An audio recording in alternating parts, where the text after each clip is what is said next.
মাটিটা আবার আরেক সাইডে রাখবেন। যখন এক হাত পরিমাণে মাটিটা গর্ত করা হয়ে যাবে, ঠিক তখন আপনি করবেন এক হাত পরিমাণে যখন আপনার মাটি গর্ত করা হয়ে যাবে, তখন যে মাটিটা উপরে তোলা হয়েছে ওই মাটিটা শুকানোর জন্য কয়েকটা দিন সময় দিবেন। ঠিক তারপরে আপনি কচুরিপানা যদি থাকে আশেপাশে, তাহলে কচুরিপানাগুলো উঠাইয়া আপনি ওই গর্তের ভিতরে রাখবেন। গর্তের ভিতরে রাখবেন এমনভাবে একদম গাদাগাদি করিয়া পাড়াইয়া তারপরে আপনি ওই কচুরিপানাগুলো গর্তের ভিতরে ঢুকাইবেন।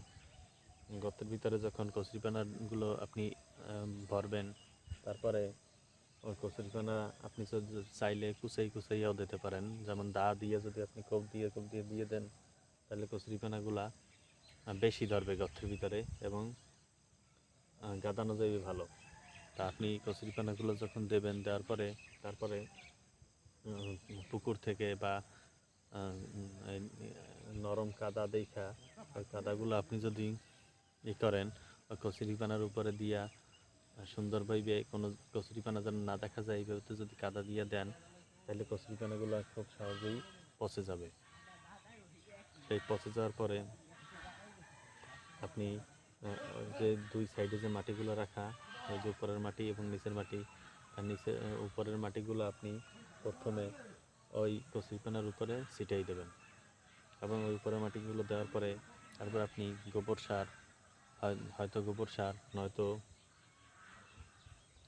আপনি মুরগির সার বলতে মুরগির পায়খানা বা বিষটা, এই মুরগির বিষটা বা গোবর, বা অথবা আপনি যদি সবুজ সার যদি তৈরি করেন, যেমন আপনি ঘরে রান্নাবান্না করেন যে সবজি, ওই সবজির ছোকলা, ওইগুলো যদি আপনি জমিয়ে রাখেন, ওইগুলো একসময় পচে সবুজ সারে পরিণত হয়।